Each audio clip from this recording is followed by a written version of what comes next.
جو عورت بغیر منگنی کے شادی کر لیتی ہے اس کی زندگی میں کئی طرح کی پریشانیاں آتی ہیں۔ جو شخص کسی کی مدد کرتا ہے اس کی مشکل بھی اللہ تبارک تعالیٰ آسان فرما دیتے ہیں۔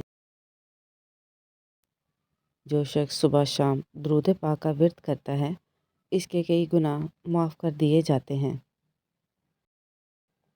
جو شخص سورج نکلنے کے پہلے اٹھ جاتا ہے اس کی صحت ہمیشہ اچھی رہتی ہے۔ جو شخص رات کو قرآن پاک کی تلاوت کر کے سوتا ہے اس کو کبھی برے خواب نہیں آتے۔ جس گھر میں قرآن پاک باقاعدگی سے پڑھا جاتا ہے وہاں فرشتے آتے ہیں۔ اگر تم چاہتے ہو کہ تمہاری اولاد تم سے اچھا برتاؤ رکھے تمہارے بڑھاپے میں تو اپنے والدین کے ساتھ بھی تم اچھا برتاؤ کیا کرو۔ جو شخص اپنا پیسہ اپنے بہن بھائی پہ بھی خرچ کرتا ہے اس کے رزق میں برکت آتی ہے۔ اگر اچھی اور نیک اولاد چاہتے ہو تو ہمیشہ رزق حلال کما کر اپنی اولاد کو کھلاؤ۔ جب کوئی شخص کسی دوسرے کی غیبت کرتا ہے تو اس کا اپنا ہی رزق کم ہو جاتا ہے۔ جو شخص دوسروں کو دکھ دے کر خوشی محسوس کرے اللہ تبارک تعالیٰ اس سے ناراض ہوتے ہیں۔ رات یا شام کے وقت پھولدار پودوں کے پاس جانے سے پرہیز کرنا زیادہ بہتر ہے۔ عورت اپنے شوہر کے لیے خوشبو لگاتی ہے وہ عورت پر جنت واجب ہو جاتی ہے۔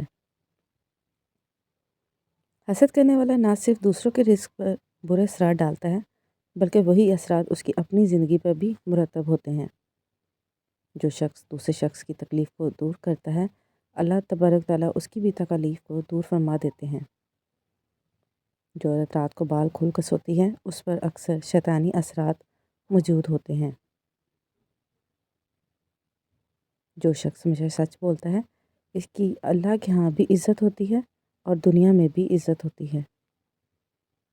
جس گھر میں دعا ہوتی ہے اور قرآن پاک پڑھا جاتا ہے وہ شیطان کبھی نہیں آتا ہے۔ جس گھر میں زیادہ مہمان آتے ہیں اس گھر کا رزق بڑھ جاتا ہے اور برکت والا بھی ہوتا ہے۔ جو شخص دوسروں کے راز پوشیدہ رکھتا ہے اللہ تعالیٰ اس کے دنیا اور آخرت دونوں جگہوں پہ راز پوشیدہ رکھے گا۔ جو عورت اپنے شوہر کی خوشی کے لیے کھانا بناتی ہے اس کا کھانا جنت سے ہوتا ہے۔ جس گھر میں ہمیشہ صفائی رہے وہاں اللہ کی رحمت ہوتی ہے۔ عورت کا اپنے شوہر کی اجازت کے بغیر کسی کو پیسے دینا ایک غلط عمل ہے۔ عورت کا اپنے شوہر کے لیے سجنا سورنا بھی عبادت سے کم نہیں ہوتا ہے۔ جو شخص ماں باپ کی خدمت نہیں کرتا اس کے رزق سے برکت اٹھ جاتی ہے اور رزق کم ہو جاتا ہے۔ جو شخص کسی کی برائی کرتا ہے وہ خود بھی اسی برائی میں پھنس جاتا ہے۔ جو عورت اپنے شوہر کے کہے بغیر اس کو دباتی ہے اللہ کے نزدیک پسندیدہ عورتوں میں سے ہے۔ جس گھر میں بچے ہمیشہ ہنستے رہیں وہاں رحمت کے فرشتے ہمیشہ رہتے ہیں۔ جو اولاد اپنی ماں کی نافرمانی کرتی ہے اس کی اولاد بھی اسی کی نافرمانی کرے گی۔ جس گھر میں ہر روز ہرمل کی دھنی دی جاتی ہے وہاں شیطانی عمل اور اثرات کم ہو جاتے ہیں۔ جس گھر میں ہر روز جھاڑو نہ لگے وہاں بیماریاں پیدا ہوتی ہیں اور برکت بھی کم ہو جاتی ہے۔ جو عورت کھانا پکاتے وقت گانا گاتی ہے اس کے کھانے کی برکت اٹھ جاتی ہے۔ جو شخص ہمیشہ جھوٹ بولتا ہے اس کی آنکھیں اندر کو دھنس جاتی ہیں۔ جو عورت رات کو برتن دھوئے بغیر سوتی ہے اس کے گھر میں رزق کی کمی ہو جاتی ہے۔ شیشے میں خود کو ننگا دیکھنے سے انسان جلد بوڑھا ہو جاتا ہے۔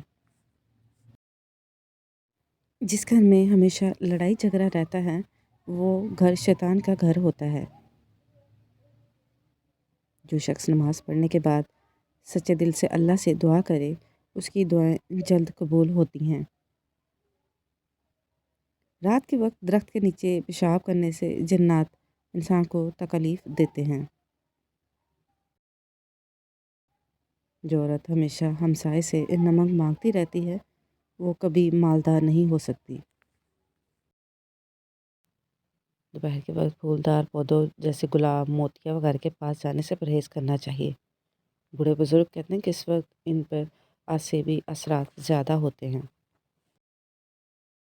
نظر بد ایک ایسا تیر ہے جو آگے اور پیچھے دونوں طرف چلتا ہے، یعنی جسے نظر لگائی جائے اس پر بھی اس کے اثرات مرتب ہوتے ہیں اور جو نظر لگاتا ہے اس پہ بھی اس کی منفی اثرات اثر انداز ہوتے ہیں۔ اس لیے جب کوئی چیز آپ کو اچھی لگے تو ساتھ ہی ماشاءاللہ پڑھ لیا کریں تاکہ اللہ تعالیٰ اس کو اپنی پناہ میں لے لے اور نظر بد سے بچائے۔ Like, subscribe and share my channel.